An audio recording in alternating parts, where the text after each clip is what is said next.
What's going on, Legionnaires, and welcome back to Comic Breakdown. If you guys are new to the channel, do me a favor and hit that sub button, hit that notification bell, and make sure you're not missing any of the awesome content we have coming out. Now, for this video, we're going to be jumping into X-Men's Excalibur, issue number 21, and this will be part 5 of the Hellfire Gala. Now, if you haven't been keeping up with the Hellfire Gala event, I got you covered. Go ahead, check out the link in my description, as well as the top of this video. It will take you to a playlist that will get you completely caught up on everything going on in this event. And with that being said, let's dive into this breakdown. Alright gang, so as we're jumping into this issue, we're picking up with Team Excalibur preparing for the gala event. Everybody dressed in their best dress attire, but out of all of Team Excalibur, Rick is just really not happy to be here. This is not something that he wants to do. He doesn't want another celebratory event, especially with Apocalypse still not here. Someone who sacrificed a lot, and he feels like it's almost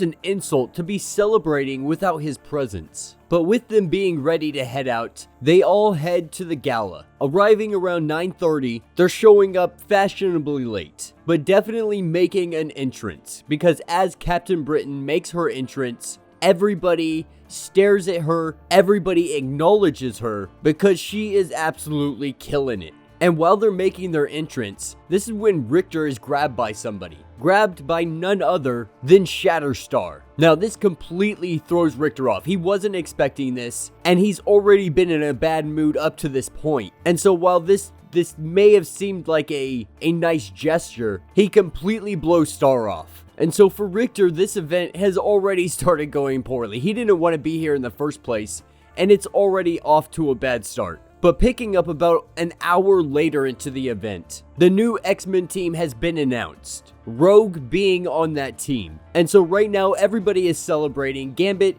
not necessarily sour that he didn't get on the team, but he kind of was hoping that he also got on the team. And so for Team Excalibur, this is great news. It's also a little saddening, because they're not going to be working with her on a regular daily basis. She's going to be moving out of the lighthouse, you know, all that good stuff. And so while everybody is celebrating this going on, Captain Britain heads over and tries to have a discussion with Richter. No, because Richter, he already didn't want to be here, and now his ex shows up, and it makes the situation just that much worse for him. So right now, he's just in a really rough place. And while Captain Britain is really trying to give him some kind of comfort, trying to tell him that he needs to just set all of that aside, at least for tonight, to try to relax, to try to enjoy himself on his night off. And in the midst of her conversation with him, this is when she is interrupted by Pete Wisdom, and he excuses himself and lets her know that he wants to have a dance. Grabbing her hand, leading her to the dance floor, even though she didn't necessarily say that she wanted to dance, but Pete Wisdom, he has some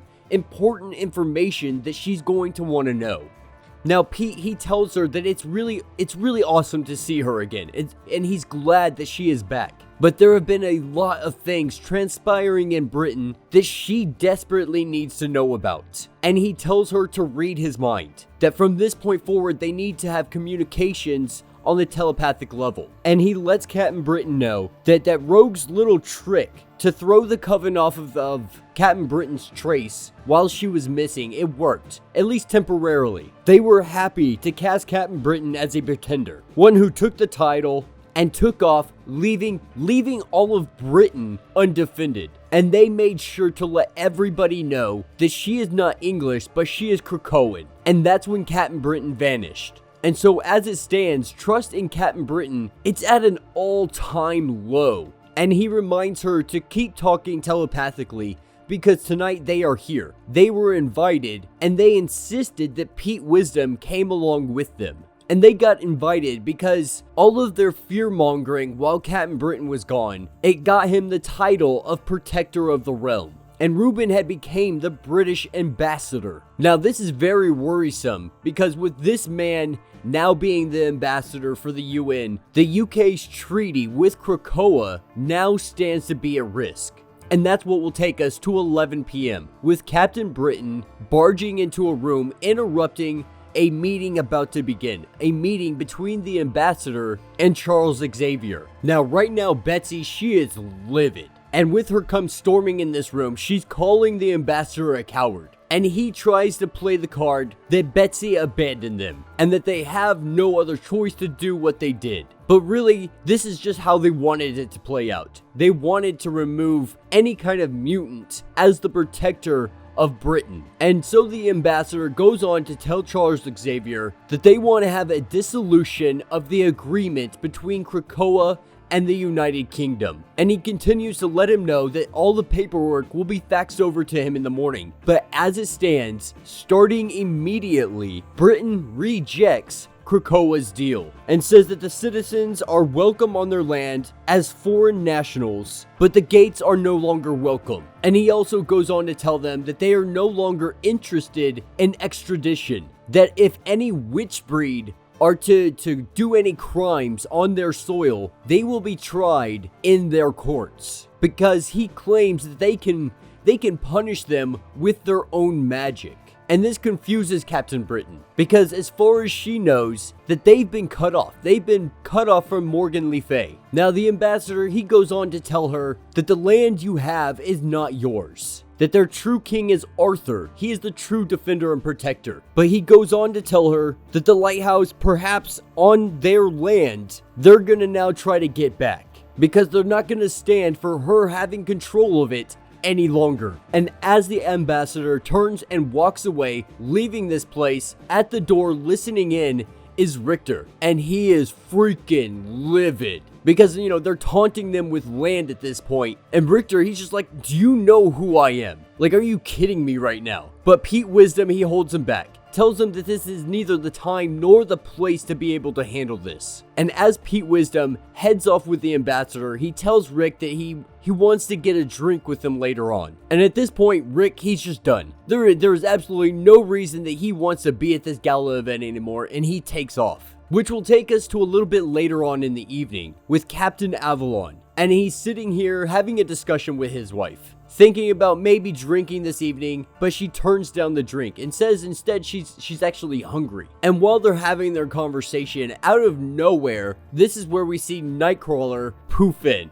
And Nightcrawler, he's been drinking a little bit. He's having a little bit of fun and didn't realize that he scared her. Absolutely terrified Braddock. But this is where we see Captain Avalon make his approach, and he overhears them having a conversation, because Nightcrawler is congratulating her, but she seems to be very vague on what he is talking about. Now, from what I can tell, it seems like she is pregnant, and Captain Avalon is about to have another child. But with that, it will take us to the Coven meeting house in London, where the ambassador and the rest of the Coven are about to do a magical ritual. And the ambassador gives a speech, and they say that they have always had faith in their magic, in their ability to get things done. And they have prayed and prayed and prayed, and it has done nothing. So today they are going to take the necessary steps to ensure they have their defense, that they have their magic back.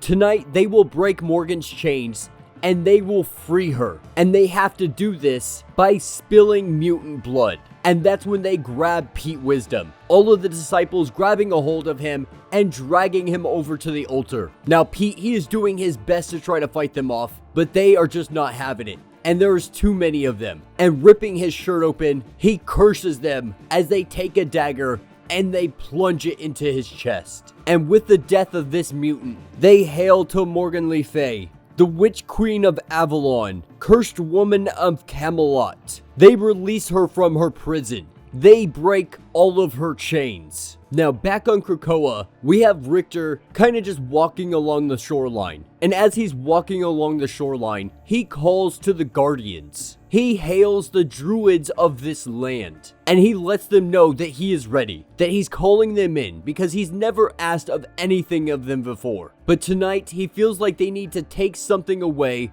from those who don't deserve it. And we see the earth breaking beneath his feet. A giant green glow coming from it, and from it come the druids, and he holds the staff of the druid king.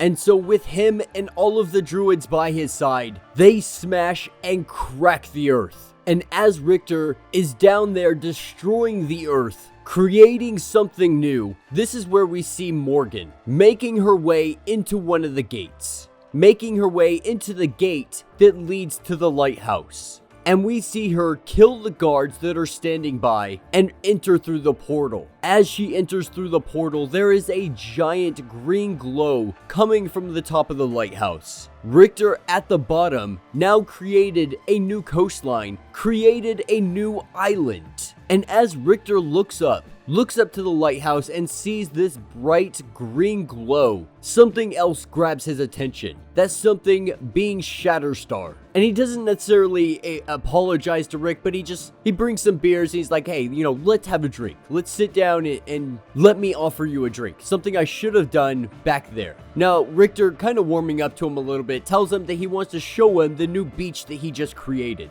And so we see them sit down and finally just talk to each other. And that will be the end of this issue. So let me know what you guys think down in the comments. This one was filled with tons of information. This is setting up Excalibur for what lies ahead.